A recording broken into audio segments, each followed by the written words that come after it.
കാർഷിക വാർത്തകൾ. ആഗോളതലത്തിൽ കുരുമുളക് വില ഉയർന്നു. ഏഷ്യൻ മാർക്കറ്റുകളിൽ റബ്ബറിന് വില തകർച്ച. സംസ്ഥാനത്ത് നാളികേര വിളവെടുപ്പ് തുടങ്ങിയതോടെ കൊപ്രയ്ക്ക് നേരിയ വിലക്കുറവ്. കുരുമുളകിന് വില കയറിയതോടെ ഇന്ത്യക്കൊപ്പം വിയറ്റ്നാമും ബ്രസീലും ഇന്തോനേഷ്യയും ചരക്ക് ക്ഷാമത്തെ തുടർന്ന് നിരക്ക് വർദ്ധിപ്പിച്ചു. വെള്ളക്കുരുമുളക് വിലയിലും വർധനയുണ്ട്. മലേഷ്യൻ വൈറ്റ് പെപ്പർ വില ടണ്ണിന് $10,900 കയറി. Vietnam $9,600, Indonesia $9,000. കൊച്ചിയിൽ അൺഗാർബിൾഡ് കുരുമുളക് വില $200 ഉയർന്ന് $63,900 ഏഷ്യൻ റബ്ബർ മാർക്കറ്റുകളിൽ വില തകർച്ച. റബ്ബർ അവധി വ്യാപാര രംഗത്ത് അലയടിച്ച വിൽപ്പന തരംഗം ഉൽപാദന രാജ്യങ്ങളിലും ഷീറ്റ് വിലയെ ബാധിച്ചു. ഇതിനിടയിൽ തായ്ലാന്റിലും വിയറ്റ്നാമിലും കാലാവസ്ഥ റബ്ബർ ഉൽപാദനത്തിന് അനുകൂലമെന്ന റിപ്പോർട്ടുകളും വില തകർച്ചയുടെ ആക്കം കൂട്ടി. ബാങ്കോക്കിൽ റബ്ബർ ഷീറ്റ് വില 19,444 നിന്നും 18,919 രൂപയായി. സംസ്ഥാനത്ത് 4ാം ഗ്രേഡ് റബ്ബർ 18,800 രൂപയിലും 5ാം ഗ്രേഡ് 18,400 രൂപയിലും വിപണനം നടന്നു. നാളികേരോൽപ്പന്നങ്ങളുടെ വിലയിൽ നേരിയ കുറവ്. ഏതാനും ആഴ്ചകളായി മികവ് കാണിച്ചുകൊണ്ടിരുന്ന കൊപ്ര വില ഇന്ന് ക്വിന്റലിന് 100 രൂപ കുറഞ്ഞു. സംസ്ഥാനത്ത് നാളികേര വിളവെടുപ്പിന് തുടക്കം കുറിച്ചതാണ് വില താഴാൻ കാരണം.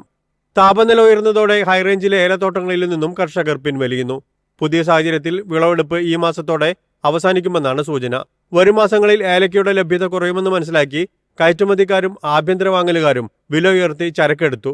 ശാന്തൻപാറയിൽ നടന്ന ലേലത്തിൽ 22,233 കിലോ ഏലക്കയുടെ കൈമാറ്റം നടന്നു. ശരാശരി ഇനങ്ങൾ കിലോ 3,102 രൂപയിലും വലിപ്പം കൂടിയ ഇനങ്ങൾ 3,458 രൂപയിലുമാണ്. News desk MyFin TV. ഈ സാമ്പത്തിക വർഷം ഇന്ത്യയിലെ കാർഷിക വായ്പ 27 ലക്ഷം കോടി കവിയുമെന്ന് നബാർഡ്. 14 ലക്ഷം കോടി രൂപ ഇതിനകം വിതരണം ചെയ്തു കഴിഞ്ഞു. റീജിയണൽ റൂറൽ ബാങ്കുകളും റൂറൽ കോഓപ്പറേറ്റീവ് ബാങ്കുകളുമാണ് പ്രധാന വായ്പാ വിതരണക്കാർ. കാർഷിക മേഖലയിലെ ഇരട്ട അക്ക വളർച്ചയാണ് വായ്പാ വർധനവ് ചൂണ്ടിക്കാണിക്കുന്നത്. ഗ്രാമീണ മേഖലയിലെ ഉപഭോഗം വർദ്ധിച്ചത് ഇതിന് ഉദാഹരണമാണെന്നും നബാർഡ് ചെയർമാൻ പറഞ്ഞു. വൈദ്യുതി, ജലസേചന സൗകര്യങ്ങൾ എന്നിവയിൽ മെച്ചപ്പെട്ട സൗകര്യങ്ങൾ നൽകിയാൽ മേഖലയിലെ ഉൽപാദനക്ഷമത ഉയരും. പുതിയ വർഷം മേഖലയുടെ അടിസ്ഥാന സൗകര്യത്തിനായി നബാർഡ് 1 ലക്ഷം കോടി രൂപയുടെ നിക്ഷേപം നടത്തും. ഗ്രാമീണ ധനകാര്യ സംവിധാനങ്ങൾ നവീകരിക്കും. ഇതിനായി 67,000 സഹകരണ സംഘങ്ങൾ ഡിജിറ്റലൈസ് ചെയ്യാനുള്ള ശ്രമത്തിലാണ് നബാർഡ് എന്നും അദ്ദേഹം പറഞ്ഞു. News desk MyFin TV. കാർഷിക മേഖലയ്ക്ക് പ്രത്യേക ഊന്നൽ നൽകുന്ന പദ്ധതികൾ കേന്ദ്ര ബഡ്ജറ്റിൽ ഉണ്ടാവുമെന്ന് റിപ്പോർട്ട്. ഇതിനായി ഏകദേശം 80,000 കോടി രൂപ ബഡ്ജറ്റിൽ നീക്കിവെക്കുമെന്നാണ് പ്രതീക്ഷിക്കുന്നത്. കൃഷിച്ചെലവ് കുറയ്ക്കുന്നതിനും ഉത്പാദനക്ഷമത മെച്ചപ്പെടുത്തുന്നതിനും കേന്ദ്രം തുക വകയിരുത്തിയേക്കും. വിത്ത്, കാർഷിക യന്ത്രങ്ങൾ, വളം എന്നിവയ്ക്ക് GST ഇളവ്, കീടനാശിനികളുടെ GST 18% നിന്ന് 5% എന്നീ ആവശ്യങ്ങളും കർഷകരിൽ നിന്നുണ്ടായിട്ടുണ്ട്. കാർഷിക വായ്പാ പലിശ നിരക്ക് 1% പ്രധാനമന്ത്രി ഫസൽ ബീമ യോജനയ്ക്കു കീഴിൽ സീറോ പ്രീമിയം വിള ഇൻഷുറൻസ് കൊണ്ടുവരണമെന്നും മേഖല ആവശ്യപ്പെടുന്നു. അതേസമയം കാലാവസ്ഥാ വ്യതിയാനത്തെ ചെറുക്കുന്ന വിത്തുകൾ, കാർഷിക ഗവേഷണത്തിനും വികസനത്തിനും കൂടുതൽ ഫണ്ട്, അഗ്രിടെക് പദ്ധതികൾക്ക് നികുതി ഇളവ് തുടങ്ങിയവയാണ് വിപണി വിദഗ്ധർ ശുപാർശ ചെയ്യുന്നത്.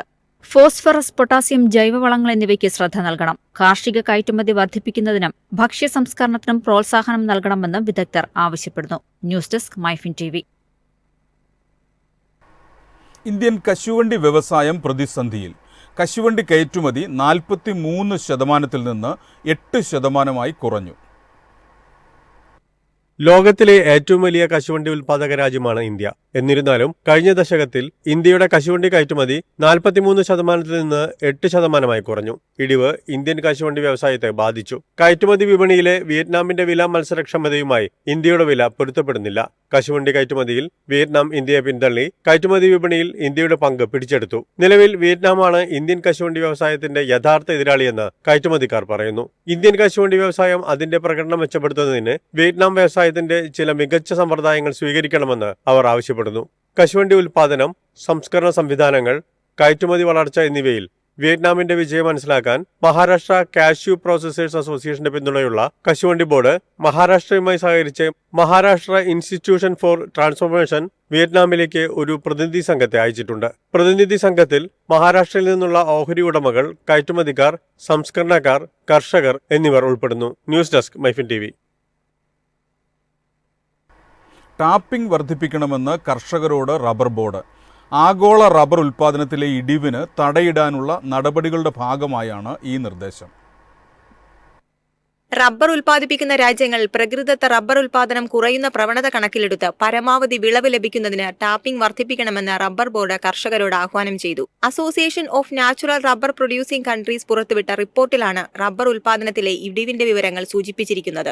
തായ്ലൻഡിന്റെ പ്രകൃതിദത്ത റബ്ബർ ഉൽപ്പാദനം 2019 മുതൽ 2024 വരെ 48,49,000 ടണ്ണിൽ നിന്ന് 46,86,000 ടണ്ണായി കുറഞ്ഞു. ഇന്തോനേഷ്യയിലെ ഉൽപ്പാദനം 33,10,000 ടണ്ണിൽ നിന്ന് 25,16,000 ടണ്ണായി കുറഞ്ഞു. മലേഷ്യയിലെ ഉൽപ്പാദനം ഈ കാലയളവിൽ 64 ലക്ഷത്തിൽ നിന്ന് 34 ലക്ഷം ടണ്ണായി കുറഞ്ഞു.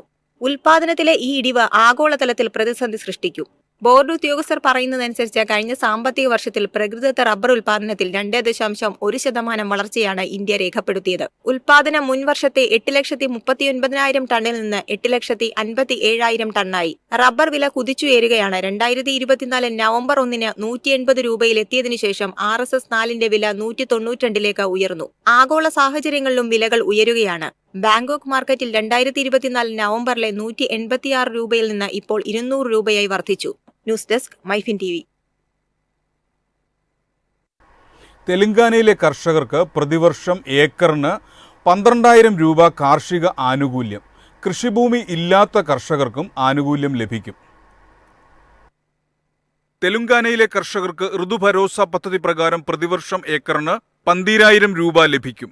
ഭൂരഹിതരായ കർഷക തൊഴിലാളികളുടെ കുടുംബങ്ങൾക്കും പുതിയതായി അവതരിപ്പിച്ച ഇന്ദിരമ്മ ആത്മീയ ഭരോസ പദ്ധതി പ്രകാരം പ്രതിവർഷം സമാനമായ തുക ലഭിക്കുമെന്ന് മന്ത്രിസഭാ യോഗത്തിനു ശേഷം മുഖ്യമന്ത്രി രേവന്ത് റെഡ്ഡി പറഞ്ഞു. റേഷൻ കാർഡ് ഇല്ലാത്ത എല്ലാവർക്കും പുതിയ റേഷൻ കാർഡ് നൽകുമെന്ന് മുഖ്യമന്ത്രി പറഞ്ഞു.